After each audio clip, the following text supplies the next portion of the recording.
Hey, how's everyone doing?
Okay. So let's go and get a page started up. We're going to do a couple things before we get into our topic today. Um, Not too fancy, not too complicated here. So just go and get something started up. I will be right back.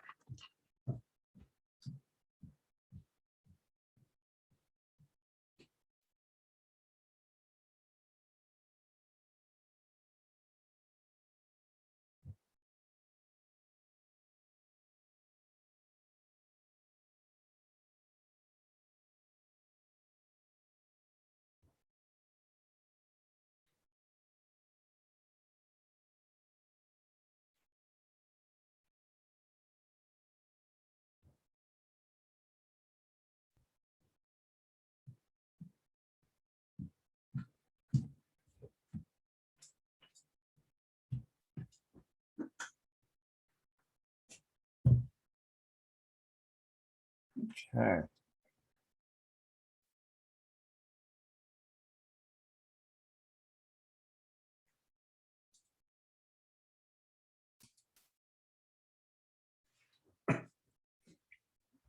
Now I was checking. It doesn't look like Kelsey is with us here this afternoon, but she sent me an email a couple of weeks ago, and there's a web page. Let's see if I can show it to you here. So there's this web page, this eyeglass place, and she observed this pretty neat effect. So let's see if we can notice this. Notice it says, it's hard to see up there, but I guess it's the name of the eyeglass place, a Toto Edmonton, or maybe that's the name of the eyeglass model. And when you leave to go to another web page, it changes out. You can kind of see that title change. Now it's, it flickers out to something else. So basically, she was just wondering, hey, how did they do something like that? How did they change the title of the page after the fact on the tab? And I was looking at their page, and they got a really complicated page, a lot of coding, a lot of scripting on there. But in order to do something like that, it's not too complicated. So I want to do that with you. So, which means you're going to be typing some JavaScript, not a ton, and you're just going to type what I type just so you can see how it works, but at least expose you to something new. And our main topic for today, tables, are not that complicated. So I think we're still going to be in good shape to get all the topics that we wanted to. So let's give that a try. And I do have a page started. Let me go give it a current title. I'm going to put in tables are awesome. So we're going to be creating web pages with tables using table elements. I'm going to be showing you some new tags.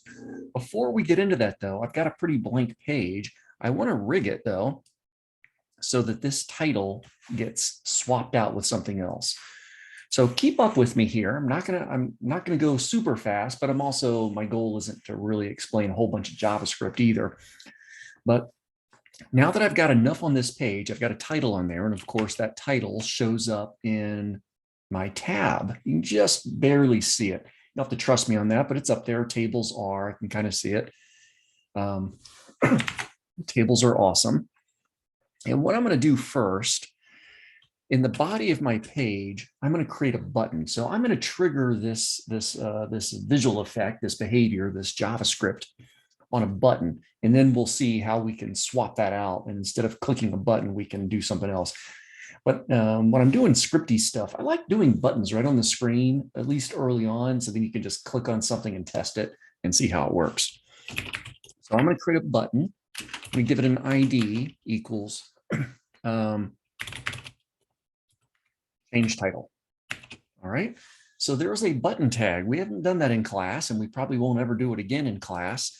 The button tag is a good one, and it's still very, very useful, but the button tag is pretty much useless unless you're also combining it with some scripting. So, and since we're not doing scripting in this class until today, there's no reason for us to use a button. And the button tag does what you would think the button tag would do. Of course, you can't really see that because I don't have any content on my button. So let's put click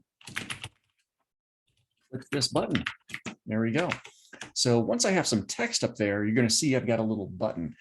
It's pretty tiny and pathetic up there because I do have an external CSS file, and I've gotten rid of all the margin and the borders and the padding and stuff like that.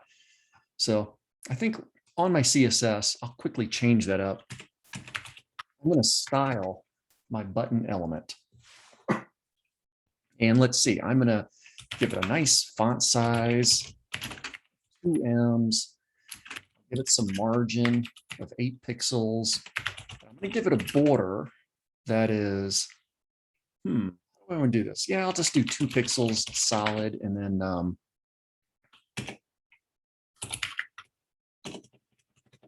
we'll just go black or really dark. Yeah, and I'll give it a little box shadow as well. 2 pixels to the X, 2 pixels to the Y, 5 pixels of blur, and we'll also make that dark. So now my button is going to be a little bit more obvious, and I can click it. Of course, nothing happens yet because nothing happens on a button until you have a script connected to it. So far, I just created a button tag to display a button on that web page. And I know I'm not going to quiz you on any of this. It's not part of any assignment that we have to do, but I would like you to do this with me. So far, even if you didn't do any of the styling, put a button tag on there. And I did give my button an ID so that we could easily identify it. And we're going to identify it with our script, but go ahead and do that. Okay, now to start this off, also in the body section of my page, I'm going to put this down here in the lower part of the body, and I'll just do a little comment here. Many scripts go here near the bottom of the body. Many, not all, but many do. I'm not going to tell you why they go there, but just trust me, many scripts go in the bottom of the body section. And I'm going to use a set of script tags. So this is actually going to come up well, maybe not exactly, but in multiple situations. If we want to create a table on our web page, then we use a set of table tags, and then all the table stuff goes inside. If we want to create a form on a web page, then we use a set of form tags, and all the form stuff goes inside. Well, now we're using a set of script tags, and all the JavaScript goes inside.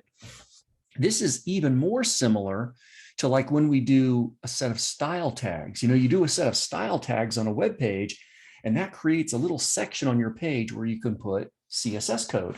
Well, now we're using a set of script tags to create a section on our page where we can put in JavaScript.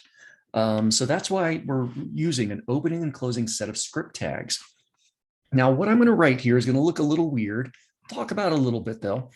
I just had to see what my button is called, change title, and I'm going to write this. And I'm sorry to tell you, but it's very case sensitive. So if you see me do an uppercase letter, you have to do an uppercase letter. If you see me do a lowercase, you have to do lowercase. So here's an example right here. I've got this get element by ID, and it's all lowercase except the E is uppercase, the B is uppercase, the I is uppercase. So get element by ID. I want my change title button dot add event listener. Another weird one, I know. By the way, if you mistype something and it doesn't work, no big deal. Like I said, this is not something we're going to do over and over. And the first time we do JavaScript, it's always really messy and it's easy to make just one small little mistake that keeps it from working.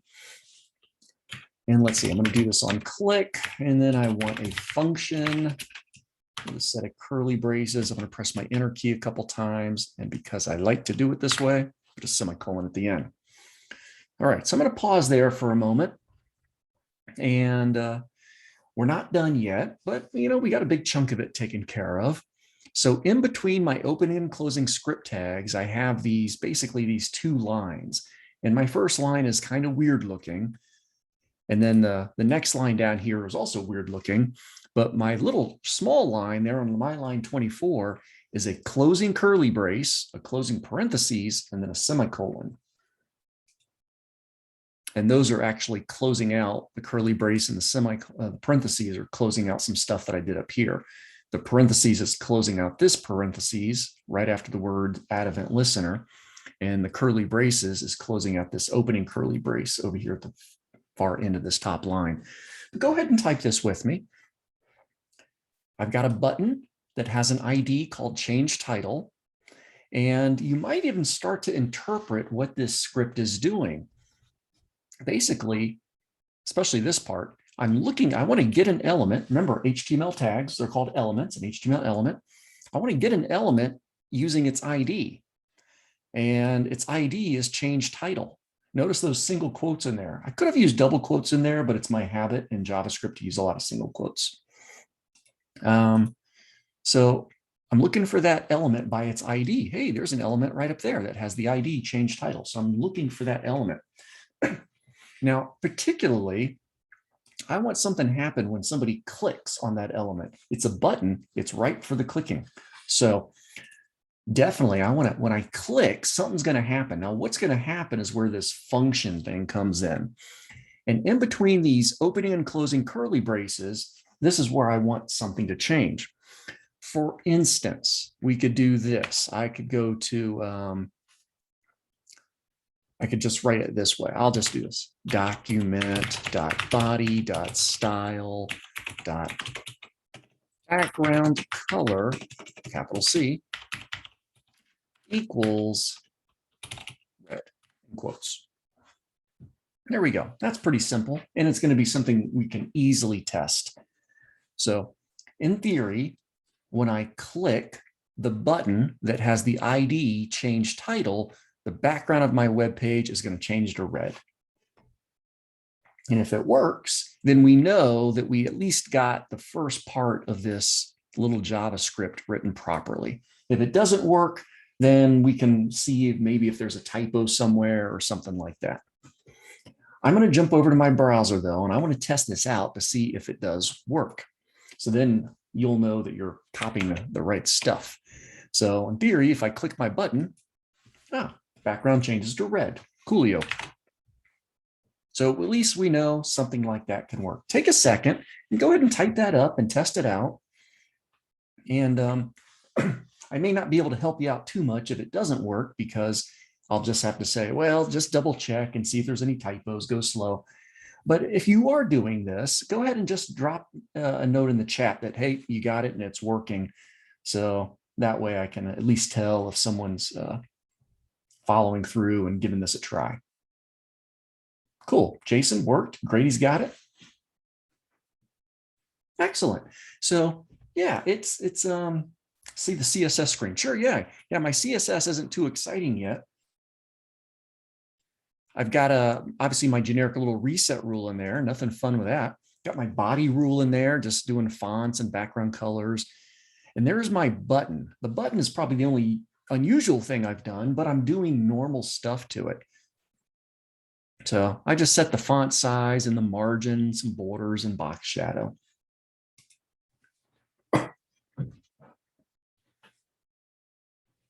Oh, yeah.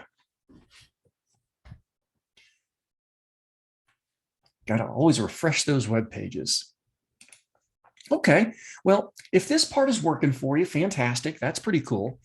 But our goal for this little script is not to change the background color of the web page, as awesome as that is. Now, by the way, you can comment stuff out if you want to keep it. So in JavaScript, if you want to comment something out, you just put these two slashes, these two forward slashes right in front of the line. If you do that, it's commented out, which means you can keep that information in there, but it's going to be ignored by the browser. So let's see, there's an example right up there on my line 19 of an HTML comment. We use those quite a bit. I didn't use any CSS comments today, but there's a JavaScript comment. So each language has its own syntax for writing comments. Now, multiple languages will sometimes share the same syntax from another one. So if there's 30 languages, doesn't mean there's 30 different ways of commenting. But this is a popular one for programming languages and scripting languages, just a double slash at the beginning of the line. Okay. By the way, I haven't mentioned this to my JavaScript students, but technically you can use the same technique for CSS comments in JavaScript, especially if you wanted a multi-line comment, you can do that slash asterisk asterisk slash technique.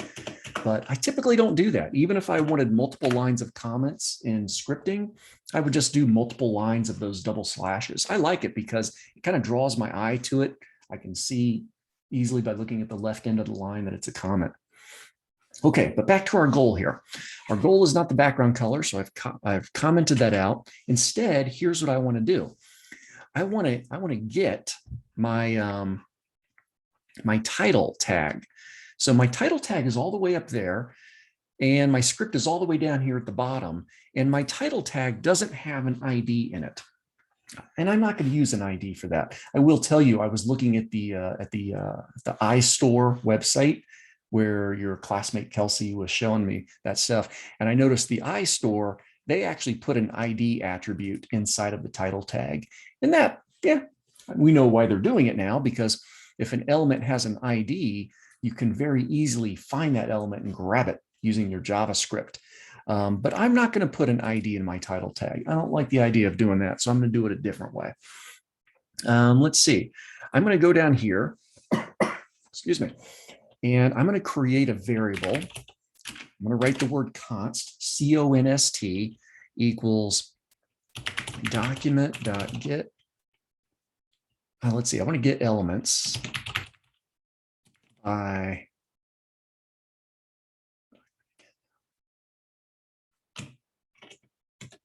hold on, let me write it up this way.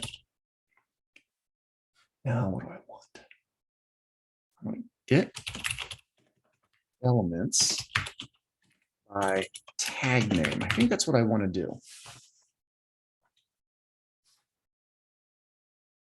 Yeah, I think this is going to work. I need a variable for this. I think that's what's throwing me off here. I need to give it a name. I'll just call it title tag. That should work. what I was hoping for, I rely on a lot of these little prompts when I'm typing the stuff. There we go. Get elements by tag. Yeah, by tag name. That's the one I want right there. Tag name or tag? Yeah, tag names should be good. And I want title. I think that's all I need there.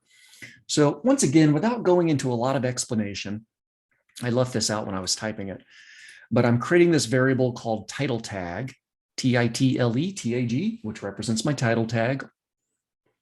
And then I'm writing this line right after it. Now, this one's going to be a tough one to really visualize. We can't really test it out too easily yet. So let's just, fingers crossed, hope that that one works. So now that I've got that, let's see, the next thing I want to do is I want to change out my title tag content. So I think what I want to do here is, let's see, what's a good way to write this? I'm going to do it this way. Title tag square bracket 0 dot inner HTML equals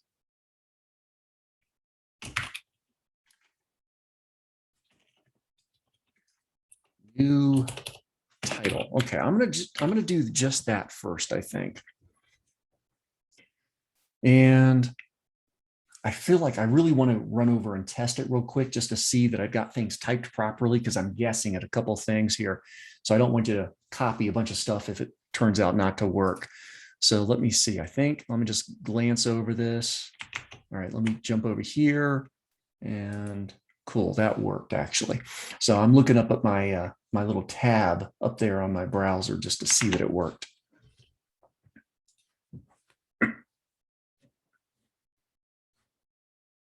Okay. So this should be enough to at least test it out. We're still in the building phase. We're trying to do as small of steps as possible, and then we can test it out and see if it works. I'm going to get rid of that line space for now. So I've got this, it's called a variable, and technically that wasn't even really essential. Could have done this in a slightly different way without having to do that variable, but it just kind of makes this next phase a little more organized and neat. So basically, I'm creating a variable called title tag.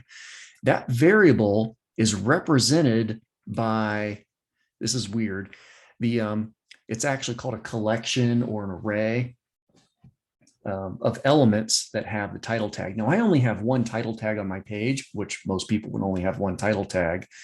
But the way I've done this here, it's assuming that there's potentially multiple title tags on a page. And if there were multiple title tags on a page, the title tag item number 0 would be the first title tag. So if I had 3 title tags, I would have item 0, item 1, and item 2. Item 0 would be the first one. Item 1 would be the second. Item 2 would be the third. That is way more than you needed to know. So just trust me that title tag 0 is my first and only title tag on the page. Now, inner HTML is a property that looks in between the opening and closing title tags. So right now, the inner HTML would be whatever content is between the opening and closing title tags, and I want to change it. So I'm saying I want the inner HTML to read new title. Now, of course, all of this stuff is going to happen when the user clicks that button. So if I go to my page and I'm going to refresh it, and my button here, let me reset. No, that doesn't look as good. Make this kind of wide, even though there might be a camera in the way. I can close that. I want to leave that open because I want to show you something. Let me close that. I need to leave that open because my wife wants me to look at it. And leave that. Okay. All right, so you can just see my title over there. Tables are awesome. It's over there. And if I click this button, my tab title changes to new title. So that's basically what's going on. We're using a script to basically change out the content in between the opening and closing title tags. So hopefully that's working for you. We're almost done. I just wanted to do one more thing because on that eye doctor website, on the eyeglass website, this didn't happen until the user left the web page. You know, like they went over to a new tab. So what I want to do is I don't want to base this JavaScript on click. I want to do it in a different way. I could just copy and paste this so we have two versions of it, but I think not. Instead, what I'm going to do is I'm going to change a lot of this. Actually, this will be shorter. I'm going to replace this first part. So now it's window.add event listener. And my event is not going to be click. We're not going to be clicking anymore. Instead, we're going to blur. I think that'll work. So it's actually a little bit shorter than what it was before. So I don't even care about the button anymore. I'm not going to be triggering this script, this function, based on a click of a button. Instead, I'm going to be basing it off of an action, an event for the window. Blur is the word they use when you leave something. When I leave a form element, when I leave a window, that's a blur event. The opposite of blur is focus. If I go into a form element or if I go onto a web page or a window, then that's a focus event. Otherwise, that's the only thing I'm changing. The function is still the same. However, when I leave that tab, this function should get invoked. So let me test that out and see if that works. Let's see. Okay, so there's my web page and I see tables are awesome up there. Now, of course, clicking the button doesn't do anything. There's no script attached to that button click. So what I'm going to do is I'm going to jump over to this other tab.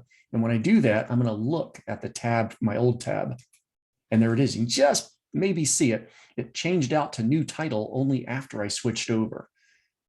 That's kind of neat. And if I go back, it's still going to be that same title, but of course the page could refresh. It says tables are awesome. When I go to another web page, the tab changes out. So that's basically what that other website is doing.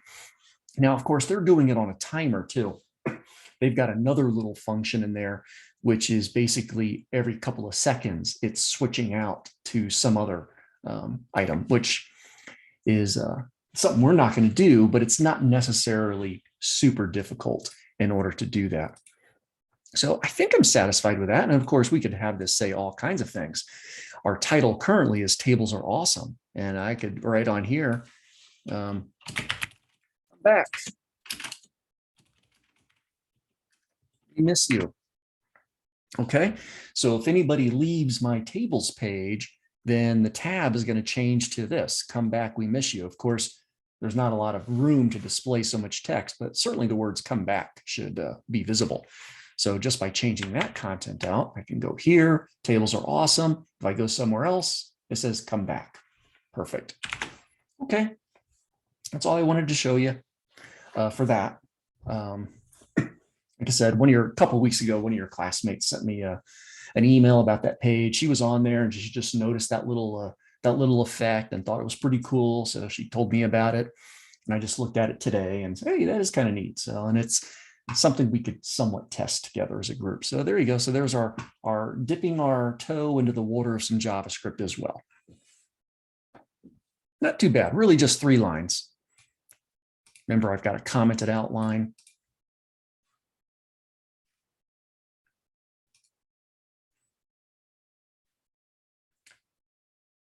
So any questions so far about that? Not that, like I said, I won't really be able to troubleshoot it with you, other than just, type it and spell it. I know doing something off like here, if I had this one capital L, if that was a lowercase L, it would break.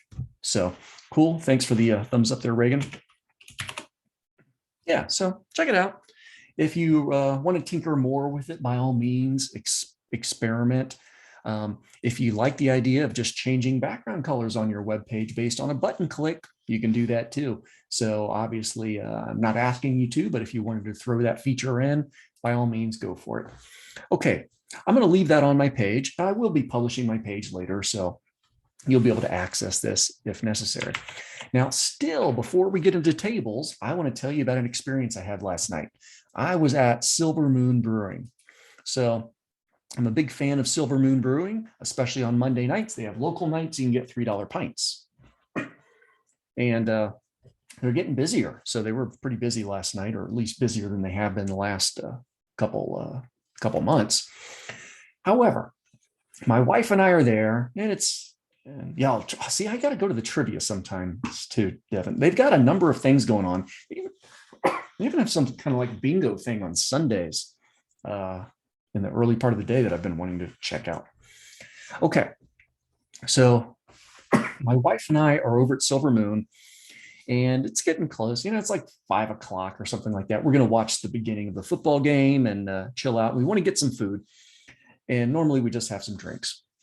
So I want to get some food, and I know they've got food trucks, and I know that you can access the menus from the food trucks. My wife's vegetarian, so it's always an ordeal when we try to find, hey, what do you want, and stuff like that. So I pull up my phone and I go to the Silver Moon website, and I see this. Now, you're not experiencing the same frustration I was experiencing, because I already know this website, and I know for a fact, hidden underneath this Order Now button, there's a menu button.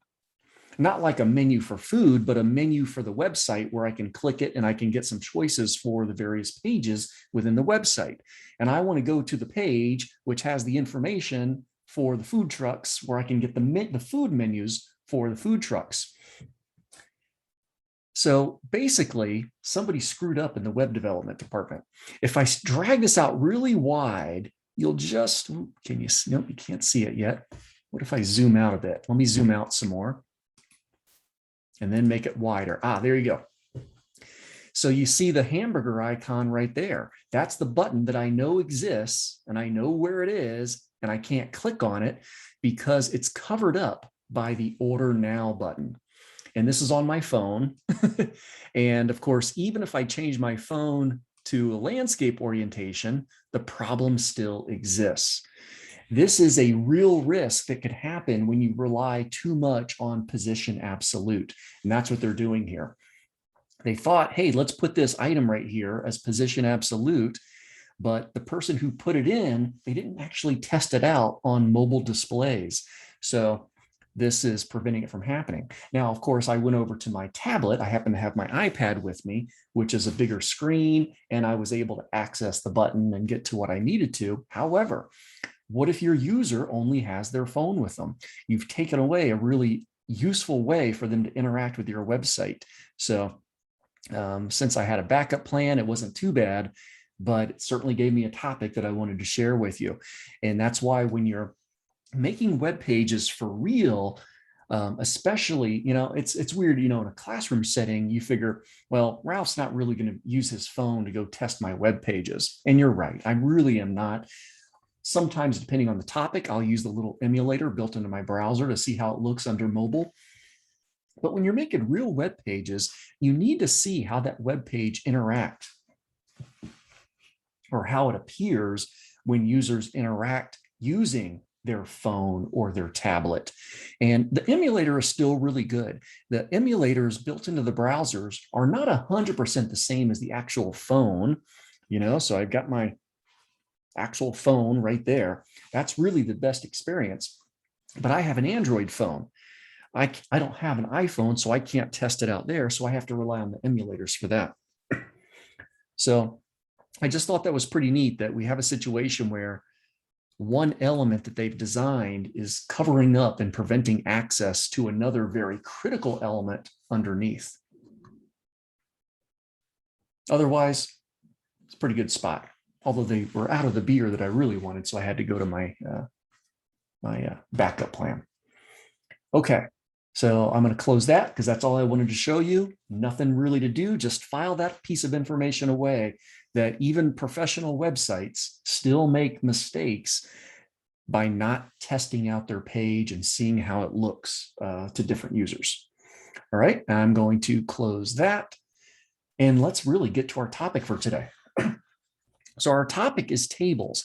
And week 8 is going to be kind of interesting, creating and styling tables. I say tables and grids, but we're just going to focus on tables. There's a really cool topic called CSS Grid, which we are not going to do in this class, but it is going to come up in the 295 Web Dev 2 class.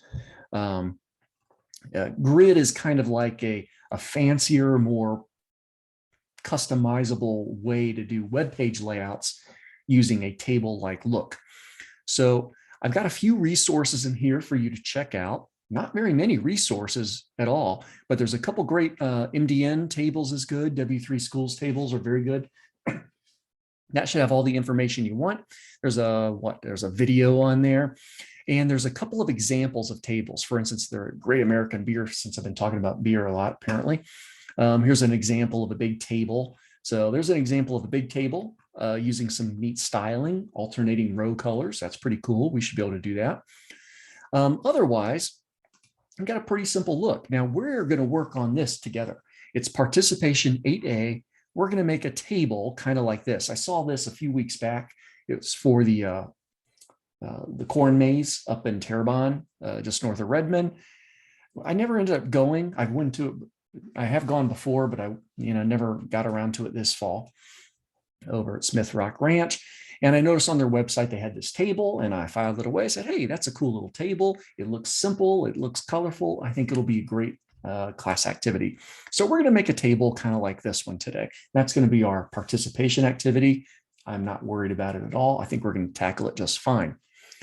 There is no participation 8B. In fact, we're not going to have a remote class on Thursday as well. It's Veterans Day. College is closed. We're taking a little holiday, so take a break there. However, there is still a quiz that you're going to take over the weekend, and there's still an assignment related to tables that you want to complete as well. So yeah, so that's what's going on there. So this is our only activity this week, at least during the work week, other than, of course, the quiz and the assignment over the weekend. Okay, so that's the table we're going to make. Now, I think to do this organized like, I'm going to do my little screen capture trick where I take a picture of it, open it in my editor. So now I've got this picture over here that I can just kind of eyeball. I'm going to take this and drag it over to another screen so I can kind of look up at it as I'm working.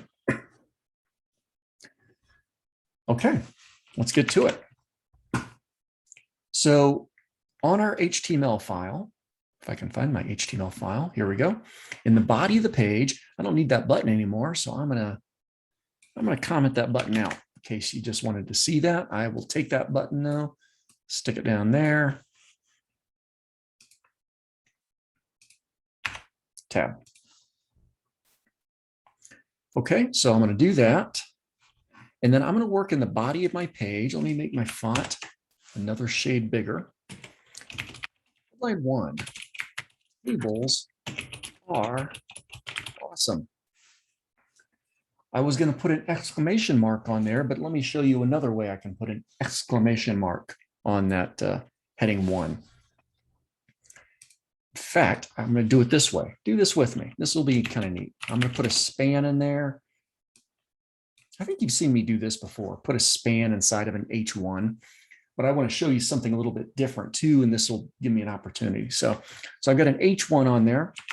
Let's check out my page. I need to be here. There it is. Tables are awesome. Perfect. So on my CSS file, I'm going to take my H1 and I'm going to give it a nice margin of 16 pixels. And I'm going to do text align center. Of course, we know exactly what that does. No need to even test it out. But here's what I wanted to do in addition. H1 span. The span that's inside of my H1, I want to style that a little bit differently. Excuse me. So I'm going to do color. And let's see, I'm going to do dark black 000, and then I'll do some text shadow 0 pixels, 0 pixels, 5 pixels. What would look good, or what would look not terrible? I'll try white. Just put white. So I just really want to style the span that's different than the H1. That's still not the main thing I wanted to show you, but okay, cool. So I can see the word awesome has that little white glow behind it, and the text is clearly dark black. All right, I'm happy with that. Now, here's the other thing I wanted to do. This part is new. I don't think you've seen this one yet. H1 space span colon colon after. It's called a pseudo element. This is something else that's going to come up. It's going to weigh heavier or more heavily in the 295 class. But basically, this is called a pseudo element. It's a way you can create an element on a web page that doesn't really exist. We're not going to use it to its full potential here, but I'm using this technique so I could then write content colon quotation exclamation. Now let's do several. Quotation. This is basically going to insert 3 exclamation marks after the span tag that's inside of my H1. Let me test that real quick just so I can see that it's working. I don't use some of these things very often, so I just like to see them in action before you start typing a whole bunch of stuff to mimic me. Try to mimic the right stuff, I guess. And that's some of the challenging things about some of these more advanced CSS techniques or even JavaScript. You know, we don't use them as often, so they are you don't memorize them as much. Sometimes it helps, though, if you just know that they exist. And then, of course, you can go research that kind of stuff later on. For instance, there's something I wanted to show you in class today that I will show you in class today. But right before class, I went and looked it up just to remind myself what it is. And I'll talk to you more about this later on in several minutes when we get to it. But yeah, I looked this up right before class just to remind myself about this particular table feature that I wanted to talk about. And I don't do it enough to have it completely memorized, but I've done it a few times, and so I know of it and kind of what it is. So yeah, so we're constantly having to look things up to see how we do those kinds of things. There we go. So that's all I wanted to do with that. It's just a little example of something else we could do. So in addition to colon colon after, there's also colon colon before, which does what you would think it would do. But of course, now my exclamation marks are going to be there in the front. So I'll change that back to after. All right, feel pretty good about that. Oh, I'm going to go back to my H1 and I'm going to customize its margins. I'm going to do top, right, bottom, left. Don't forget top, right, bottom, left if you do 4 units of measurement like that. So that way I'll have extra margin on the bottom of my headline 1. Okay, our class has been going on for almost 45 minutes and I still have not done our first table. I was really cocky when I started thinking, oh, we're gonna have plenty of time to go over everything that I want to show you. So now I'm actually a little bit worried. So let's get to it. I want to create a table on this web page. I want to create one table. So I'm going to use one set of table tags. There we go.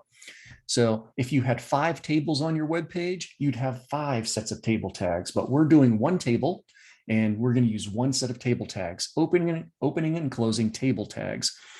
Now, I don't typically do this, but I do think it's good practice. There's also a caption element. The caption element really works hand in hand with the table.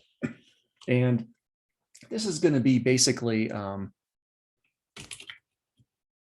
hours of operation for, I already forgot, Smith Rock Ranch. There we go. So the caption is going to put in just some extra supporting text with the table. You've seen the fig caption before. Fig caption is caption text which goes along with a figure element. The caption tag or the caption element goes along with a table, and it goes in between the opening and closing table tags just after the opening table tag. I normally show this near the end. It's usually not too exciting. It looks pretty pathetic over here. Once our table is bigger, it'll be better to visualize. So I know it looks really crappy at the moment, so just kind of ignore it. You'll see this appear soon enough. Now I'm ready to get to my table. Now I'm glancing over at my picture of my table. Don't forget, I got my picture right there. There it is. And basically, I'm going to close that, and so close that too. Don't need that. I've got 3 windows over here with a bunch of stuff open. So I'm going to count rows. Now, I'm actually somewhat going to ignore this little orange chunk down at the bottom. It was my plan to do that with you, but now I'm actually a little worried about time, but I'm okay with the skills required. It does have roundy corners on the top left and the bottom right. There's a technique for doing roundy corners, top left, bottom right versus top right, bottom left, and we'll see what we can do. However, I'm looking at the main table and I'm counting the number of rows in the table. I see there's 1 row at the top here that's really big, has hours of operation. And then I've got second, the third one where the word maze is, 4, and then 5 where the word activities are. So there are 5 rows in this table, which means I'm going to end up with 5 sets of table row tags. Now, by the way, I did a little copy paste there. In VS Code, if it doesn't matter where your insertion point is, if your cursor is somewhere in there and you do Control-C to copy, then you can do Control-V as in Victor to paste, and it'll duplicate that line over and over. You don't actually have to select. And let's get things all lined up nice and neat again. There we go. 1, 2, 3, 4, 5. I've got 5 sets of table row tags. I've got 5 rows, 5 sets of table row tags. So TR stands for table row. Now, within the rows, I now need to count cells. So this is going to be a little bit more copying and pasting. However, the first row is pretty easy. How many cells are in the first row of this table?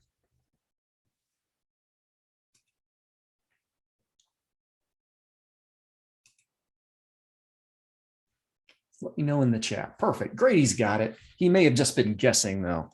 No, but it's a good guess, even if it was a guess. There is 1 big cell in that table. So let's see. I need to go to my code, and in between my opening and closing TR tags, I'm going to do 1 set of opening and closing TD tags. So TR stands for table row. TD stands for table data. And a table data element is a cell, a table cell. Why did they not use TC? I do not know, but TC makes sense, especially since they did rows, how many cells, but TD is what we've got. Table elements have been around for a long time, ever since I think the beginning of real HTML back in the HTML 2.0 days. So easily in the mid 90s. Remember, web pages haven't been around for that long. Really, it wasn't until the early 90s that web pages started to become popular. I think Pizza Hut may have been the first publicly accessible website or web page. So it wasn't until the early 90s, and then that was still the first versions of the HTML language. And then we got to the second versions of the HTML language in the mid 90s. And then by the time we got to 97, when I started making web pages, we were at HTML4. Maybe it was 3.7, but 4 came out very soon after. And HTML4 is where we did a bunch of stuff. But I know tables were around before HTML4 in 97. Okay, so I've got 1 cell there. Now it's going to take the real mathematicians. How many cells are in my second row? How many cells are in my second row? All right. We got 2 people say 8. 1, you're counting that empty blue cell, I hope. 2, 3, 4, 5, 6, 7, 8. Looks like the 8s are right again. So here we go. I'm going to go to my second cell, and I'm going to write TD. Now, instead of doing these all vertically, so they're on different rows, that sounds kind of tedious. So and tougher to look at. So I'm going to do it this way.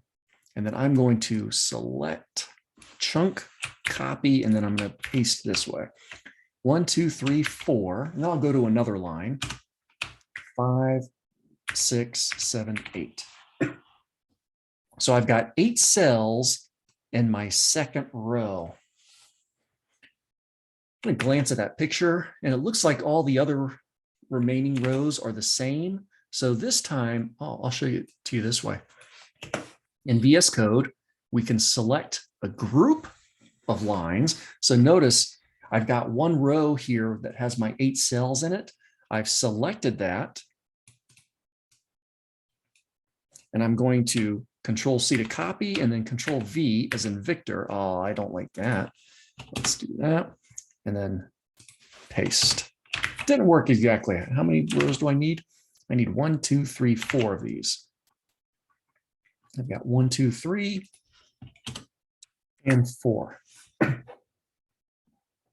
Okay, I did a fair amount of copying and pasting on this. Now I'm going to zoom out on my code real quick, just so everyone can kind of see an overview of my table. I know that makes my font really tiny, but I'll put it back to big again soon. But that is my complete table code for this table. Now, obviously we have to put content in there and we've got to style it.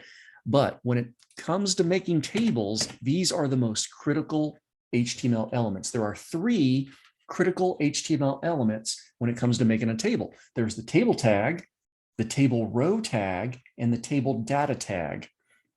All tables have at least one example of those things. Now, obviously, there are other elements we can use too. There's the caption tag, which provides some text supporting that table. There's also a T body tag, a T head tag, a T foot tag, which I don't think I'm going to demonstrate today, but you are going to see examples of those when you're going through the resources. So there are some other table related tags, but these are the most important, except for caption. Caption is not the most important. It's hanging on with the 3 important ones. Okay, so I know it's tough because we can't really test out our pages yet either. Our web page is still going to look pretty lame. There's nothing of substance to look at here. So you're really just having to count on this picture, this, my example markup. But go ahead and take a moment to look over your tags. Are all the little TDs spelled properly? Do you have the slashes there? It's an opening TD, then a closing TD. They're all within rows. So go ahead and verify, make sure things are looking good there. Now, in order to make this table much easier to see, I think what we need to do is visualize it. And a good way to visualize it is with borders. So I'm going to jump over to my CSS file for a moment. I'm going to make my font bigger. And let's start doing some stuff so we can see this table. I'm going to create a rule for my table. And I'm going to say, I want this table to have a width, 80% of my screen, and a margin of 80 pixels all around, and a border that's 8 pixels solid and dark. Okay, so that's all I'm going to do yet. Obviously, nothing new. We're applying CSS that we're already familiar with to a new element. Okay, most of it should make sense. Or will it? Actually, I'm going to change that table width to 100%. Because I've got that margin all around it, my table should still have nice chunks of space. So I'm changing that width to 100%. Oh, looks like I screwed that one up because I have a horizontal scroll and I hate horizontal scrolls. So I'm going to make that 80% again, and I'll do margin top and bottom and then auto left and right.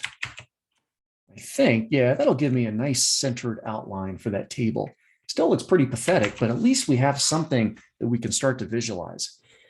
So my table is about 80% of my browser window, my display. That could be, by the way, 80 VWs, viewport width. And it's got a margin top and bottom, auto left and right, so it's nicely centered in there. And of course, it has a border that we can see. I'll make it dark blue. Let's see. I want to say 005 or 6. That looks good. So now it's got that dark blue border. Okay, so we can see that. I'd also like to be able to see the cells inside of there.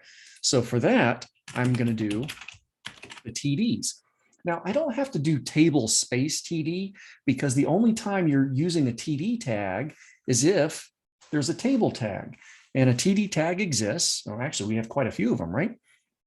So I'm going to put a border on these, and I'm going to do border. These are going to be thinner. I'll do 3 pixels solid and slightly darker blue. So now I'm going to have a cell on those borders, and boy, does that look messy. They're really tough to see. So in addition to the border for my cells, I'm also going to do this. I'm going to put a padding on those cells of 8 pixels. That little bit of padding should give them a little bit more depth, a little bit more structure, so we can actually start to visualize them much more easily. I'll do a padding on there. I'm going to do this as well. I'm going to set a min height of 0.25 IN. And apparently that did nothing for me. I've never done this before on a visual page, so maybe this doesn't work. All right, doesn't work. Well, there is a unit of measurement called inches, and this works if you're doing printed pages, and I haven't used it in a long time, and the last time I've used it has been on printed pages. So normally you can do inches.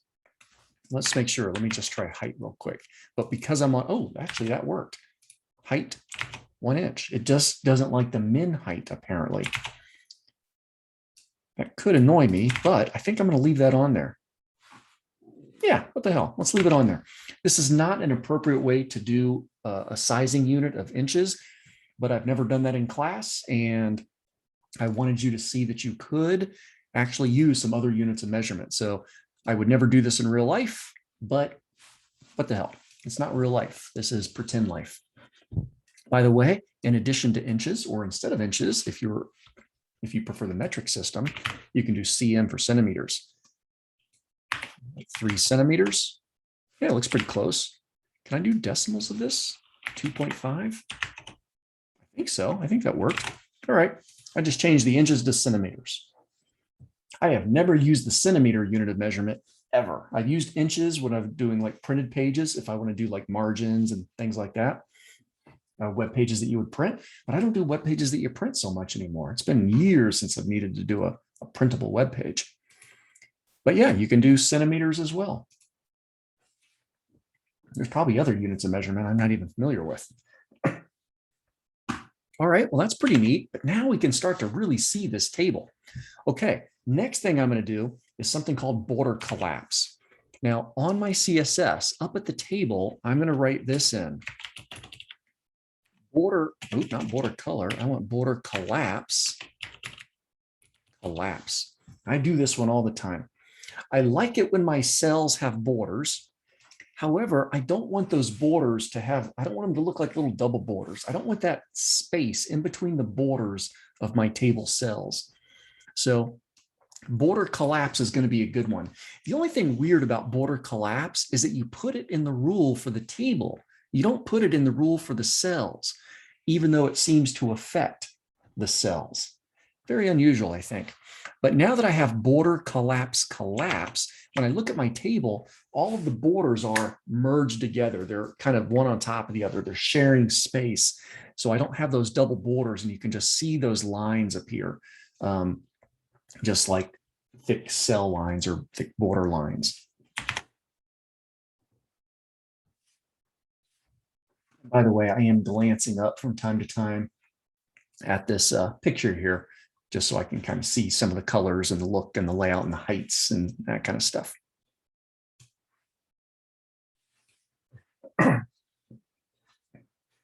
Okay. Well, our table is certainly looking a lot better now. Now, I'm going to go ahead and remedy this. This first cell, or this only cell in my first row, it needs to go all the way across. Okay, it's a real tiny cell just sitting over there, and I want it to stretch all the way across the table.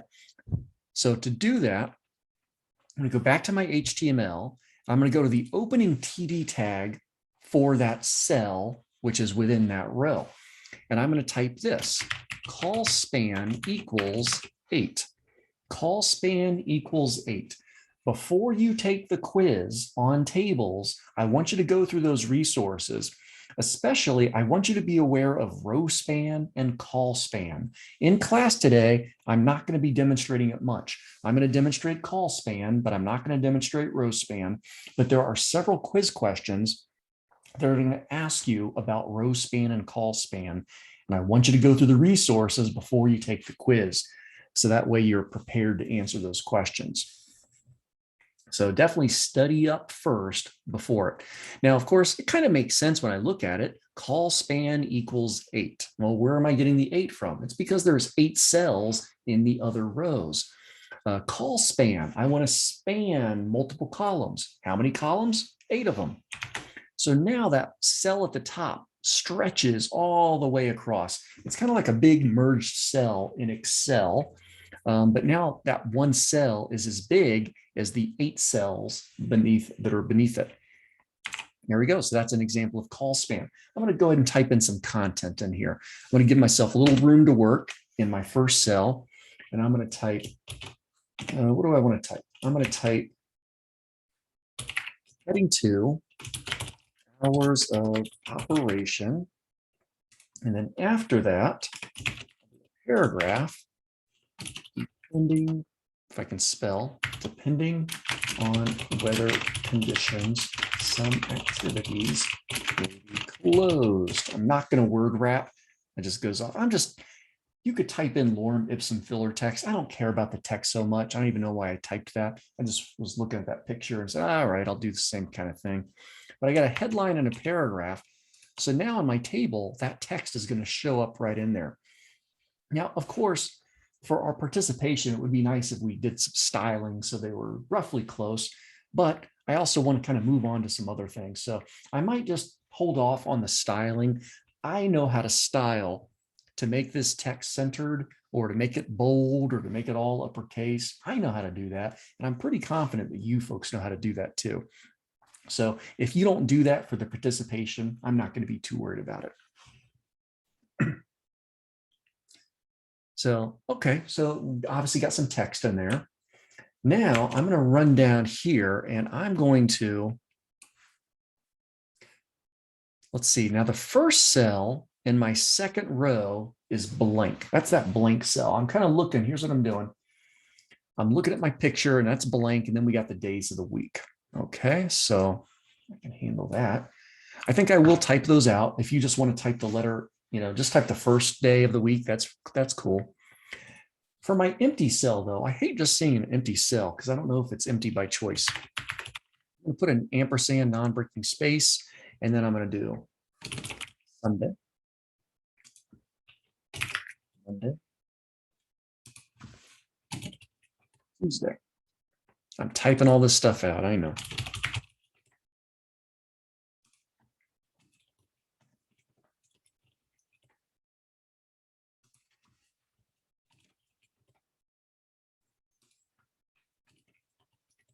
Okay. All right, now I'm looking at these and I realize that the cells in that first row are kind of special. The cells, I shouldn't say first row, the days of the week here, those cells are kind of special, and that they're headers for these columns down here. I mean, Wednesday corresponds with the cells beneath it. So these cells are not normal cells. These are called table header cells. And there's an actual element we can use to indicate as such. So here's what I want you to do. This is going to, let me zoom out for just one level. And here's what I want to do. I'm going to select in VS Code, I'm going to select the cells that make up that row that have that blank in the days of the week. So I'm selecting those in VS Code. Then I'm going to go to my edit menu on VS Code, and I'm going to choose replace. Notice it's Control H. I'm going to replace. And I get this little drop down box. Crap, you probably can't see that because it's behind a picture maybe. Can you hide that picture? You might have to just trust me. Okay, so let's see. I want to replace all examples of TD with TH. Oh, I lost my selection. I think I could, you know what? I'm not even 100% sure I can do based on selection here. I thought that I could. Maybe I can't, and I don't want to change them all. Who's a VS Code expert? Can I just replace my selection? Replace all.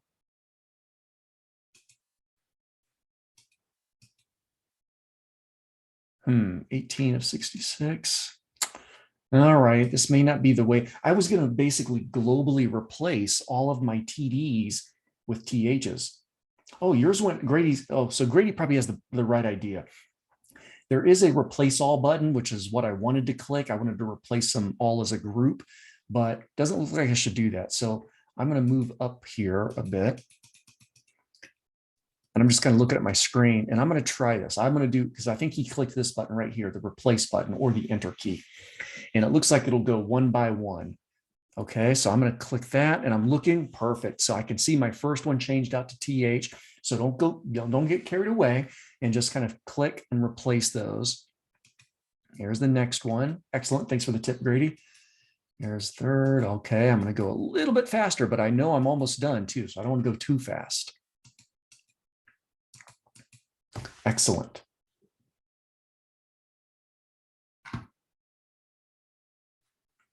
All right, I'm going to close that replace box. All right, so what did all that mean? Basically, I changed the TDs to THs.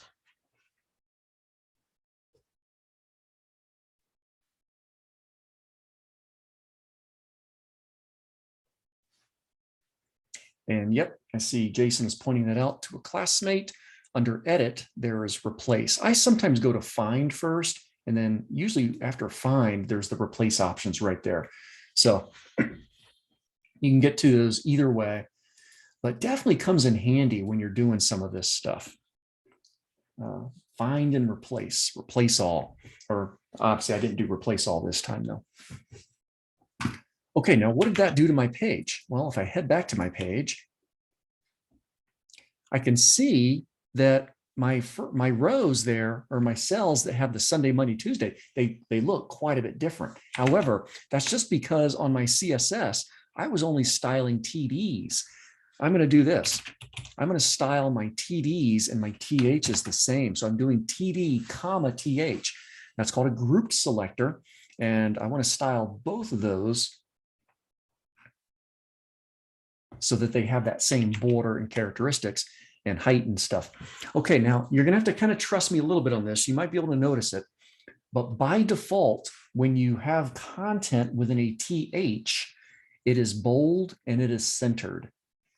Now it's hard to visualize that because I don't have content anywhere else. But for instance, if I had the word whatever in another cell, you could see in this other cell, the text is to the left and it's not its normal weight. So table headers are centered and bold. That may be a quiz question. I know it's been a quiz question in the past, and I can't remember if it's a quiz question for your quiz, but it very well may be. So THs by default are bold and centered. Perfect. Now, in addition to the TH being this way, this is what I was actually looking up right before class. There are a couple of elements and attributes you can use in web pages to make them more accessible, more ADA compliant. And there is an attribute called role. There it is, ROLE. What is the role of this element? We're not doing that a lot in this class. Again, it's another topic that comes up more in 295. But basically, these THs have a purpose. They have a role. So for instance, the role of the Sunday cell is a column header. Is that what I want? Do I want column header or just, let me just look at this real quick. Yeah, I think role column header is what I want. The other thing I could do is HTML role attribute. And sometimes that's what I was just looking at.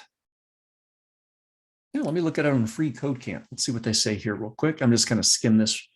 Role as a button. Yeah.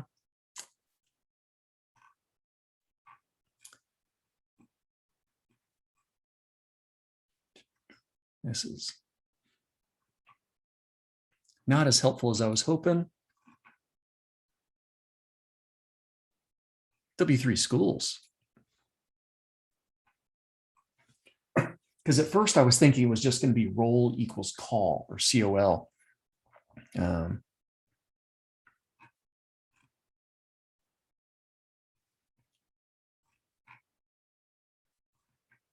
All right, well, I'm going to go with this for now.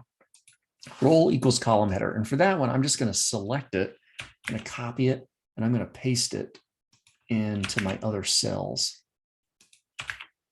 Has no bearing on how our page is going to look, but it's just something else I wanted to show you. And it's probably a good practice for the real world if you're going to make web pages beyond this class. Yeah, I think it's good enough. So basically, I've got role column header in most of those THs because that's the role they serve. If there was somebody who was looking at our web page that was vision impaired, then this would be very valuable to them because now they're going to know that this is a table header cell, and they're going to know that the content for that header cell represents the column that's beneath it. So that's the whole reason we're doing that. Okay, I think things are going pretty darn well here. I'm liking how this table is looking. And I think what I'm going to do next is I'm just going to put a little bit of content into these other cells here. So basically, I'm going to go to the first cell of my next row. I'm going to make that a TH because it's also a table header. And its role is going to be a row header. And that's got the word maze. I'm going to copy that. And I'm basically replacing the first cell in each of these other rows. And then I've got pumpkin patch market. That's going to require some small text, but I think I'll not worry about the text formatting.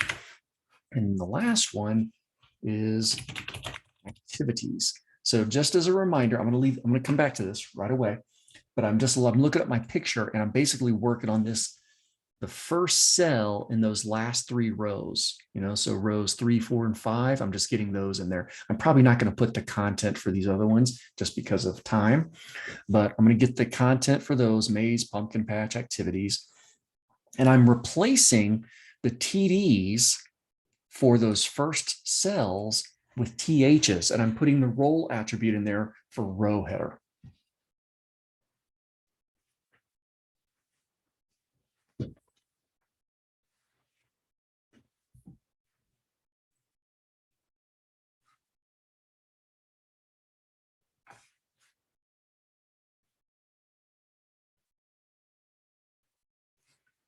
Okay, I'm curious how my table's looking. It's probably going to look a little messy because we've got this content in there that's so big.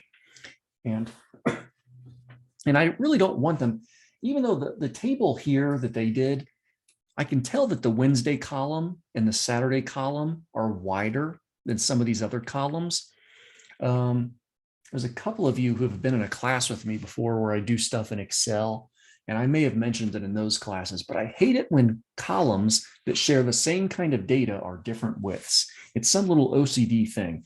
It even bothers me. I've got this big a mouse pad down here that you can't see. It's a big gamer's size, big sheet of mouse pad. And boy, if that edge is not parallel to the edge of my table, there's hell to pay. So yeah, so I do like some things to line up nice and neat. And table widths or column widths are one of them. So I don't like the fact that my 7 days of the week columns are different widths. So here's what I'm going to do. I'm going to head over to my CSS. Where's my CSS? There it is. And I'm going to say this. Oh, actually, I can do it right here. My TDs and my THs, I'm going to set their width. Well, since I'm already setting their height, I'll set their width right in here. I'm going to set their width. Now, I don't know how wide my table is, right? Because my table is going to expand and contract. My table is like 100% or 80%. It's a relative width. So because my table is going to expand and contract, I could do this. Where's my calculator? Oh, that's not a calculator. That's the wrong program. Hold on. Is it starting something? It is. I'm going to close that. I don't want to do that. I want a calculator. There's a calculator. Okay. And basically, I'm going to use 100 for 100%. And I'm going to divide by cell. Oh, thank gosh, you guys are so good to me. 12.5. So you're doing 12.5%, Daniel? Is that the deal?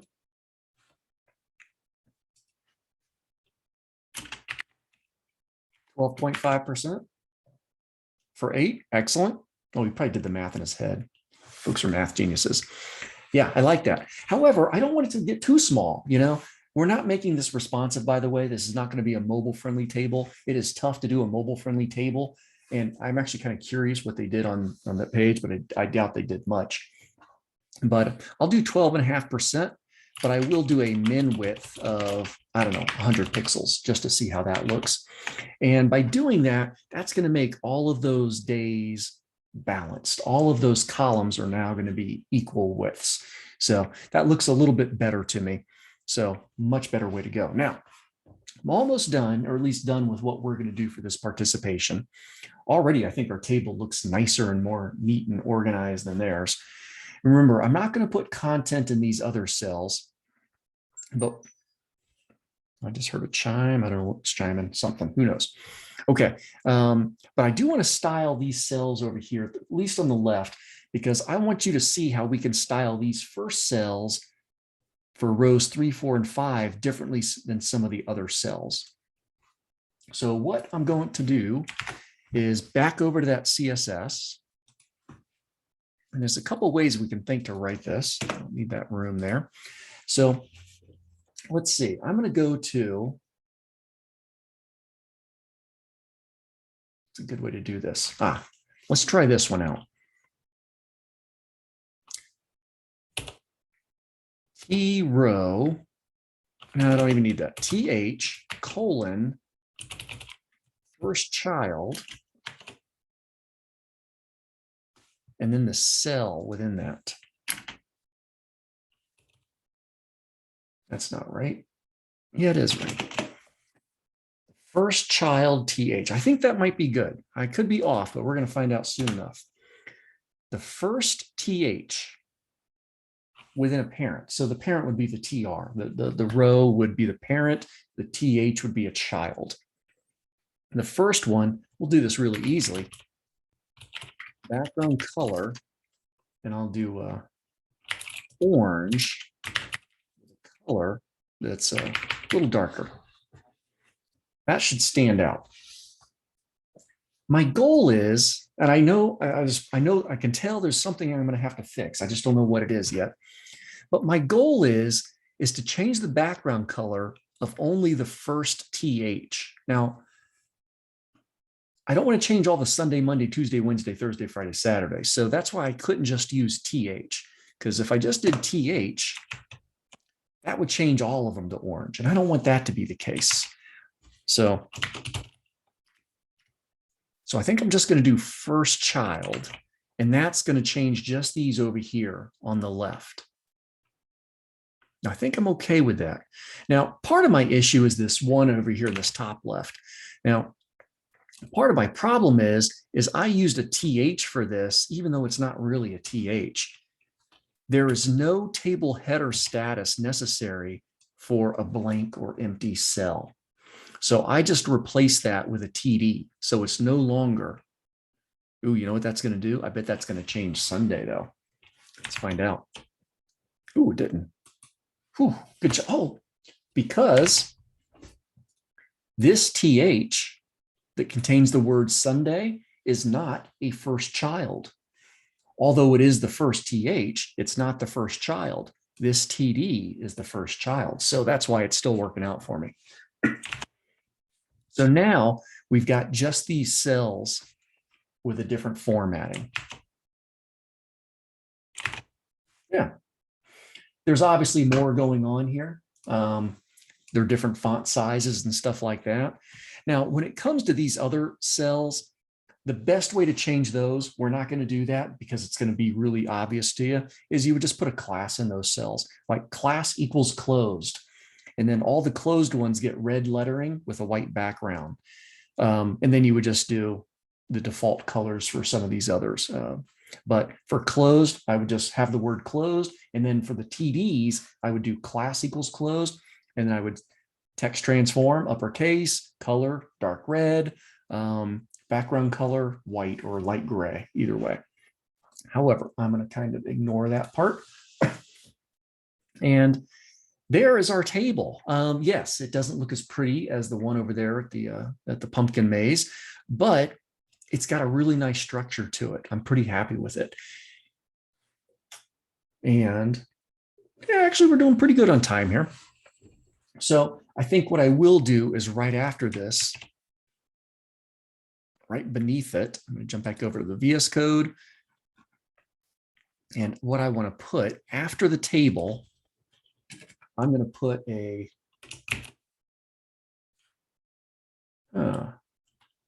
paragraph with class equals attention. I'm going to write in some text here. Pumpkin patch and market are open. No tickets or entry time required. Great. So I'm doing a paragraph with a class, and I'm going to style this paragraph so it's big and bold, and I want to do those little roundy corners in the top left and the bottom right. If you just put in some filler lorem ipsum text, that's perfectly fine.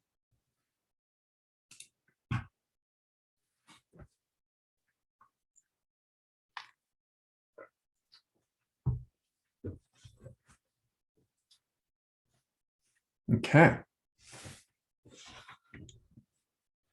So I've got that paragraph, and of course that paragraph is going to look pretty hideous down there. So let's jazz it up.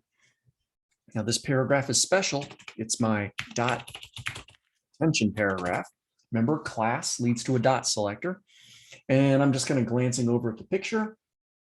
And I'm going to do this. I'm going to do a background color. It's orange. And a text color that is white. And a font weight that's bold. Font size that is 2.5 M's. Dismiss. And text align that is centered. And the border that's 10 pixels and solid and yellow.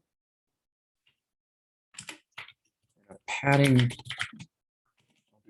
overall, 10 pixels on the top, 10 pixels on the right, 50 pixels on the bottom, 10 pixels on the left. There we go. So nothing unusual here. I'm just styling a bunch of things based on that picture. Not done, but that's the big parts, right? I'm just looking at the picture, looking at the plan and style, and just writing the declarations for those. Let's see how that's looking. There's that big paragraph down there. Now I'm going to do this as well. Don't worry so much about this one. Margin bottom. Pixels. I'm only doing that so that way I can scroll up a little higher. Let me go bigger. There we go. So now I can scroll up so you can see that paragraph a little bit more easily. Okay, now while I'm here, I'm also going to do this. I'm going to set the width of this paragraph at 80 VWs, which is the same as my table. And then where's my margins? Do I have margins already? I have margin bottom. So I'm going to change this out to margin. Oops. Come on. And I'm going to do top 10 pixels, top right. What do I want on the right? The right, I want auto margin. Top right, bottom 600 pixels. And the left, I want auto. I want this paragraph to be centered horizontally underneath my table. So I'm using similar characteristics. The width of my table is the same as the width. I'm sorry, the width of my paragraph here is the same as the width of my table. And it's got auto margin on the left and the right. So now the paragraph should be nicely in there. Now I think I'm going to change the top margin to -20 pixels. Let's see, I'm going to basically counteract the margin on my table. So I just wanted to get that paragraph a little bit closer. All right, feeling pretty good about that. I'll do a little bit more. Too close. There we go. Don't forget, you can use negative margins. Sometimes that can be a pain to work with, but looks like it's okay in this little simple scenario. All right, so I've got that paragraph, pretty happy with it. Now I just need the roundy corners. Now I don't remember exactly how to do this. I think I know how to do it. So border radius, and then you can put in different units of measurement for border radius. So like if you can do 4 units of measurement, so I could do like 20 pixels, 40 pixels, 80 pixels, 100 pixels. I just don't remember where it starts. So I've got 20 border radius, 20, 40, 80, 100. And I'm looking at this. Okay, so it starts in the top left corner, top right, bottom left. So it starts at the top left, goes clockwise. So if you use 4 units of measurement, you can be really precise. Now, if we do it this way, we could say, fine, I'll do 40 pixels in the top left, 0 pixels top right, 40 pixels bottom right, 0 pixels bottom left.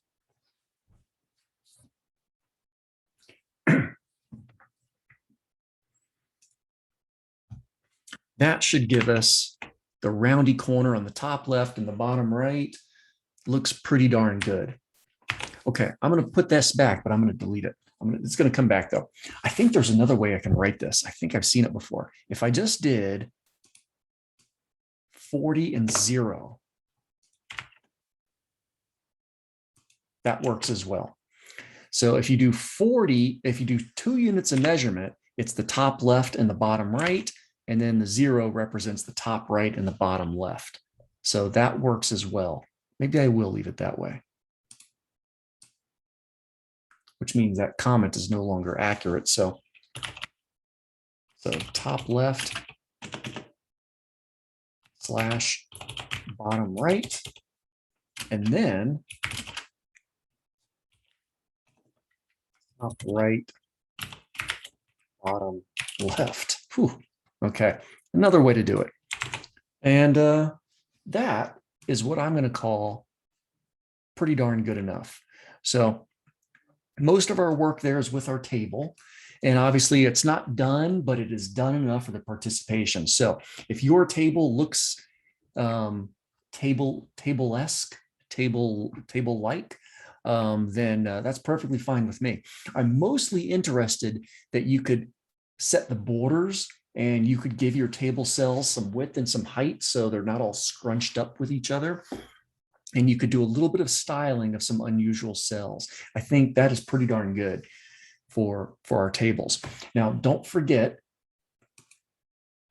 in Blackboard, in our folder, there's a couple of other resources. So I do have a video on there, row span and call span. Watch that video. There is more information in these references for W3 Schools and for MDN, Mozilla Developer Network. Check those out. You know, we don't have a book to read. We don't have any chapters to read. And these are easy reading. I mean, you go to this HTML tables reference and you'll see obviously examples of tables. You'll see examples of table code. You'll see a lot of the stuff we just did, but you're also going to see some things that we did not do. For instance, you're going to see lists of some other tags, like what is this call tag? What is the TH, the T body, the T foot?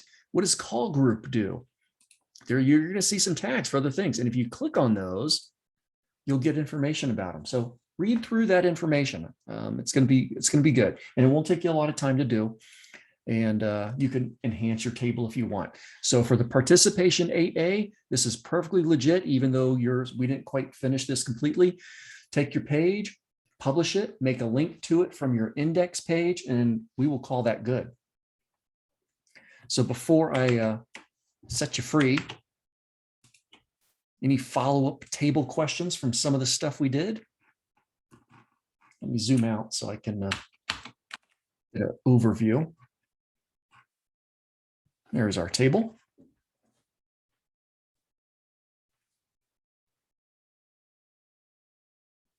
Okay.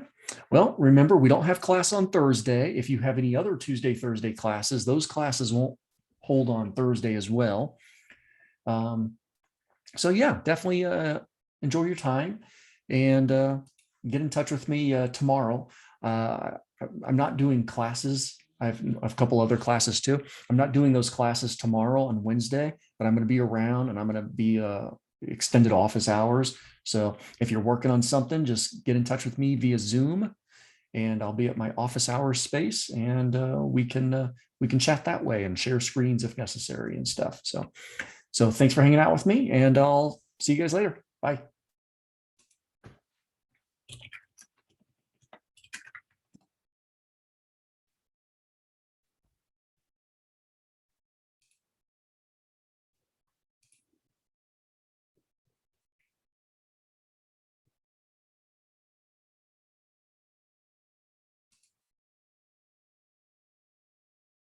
Hey, Brian, did you get a chance to try these tables out?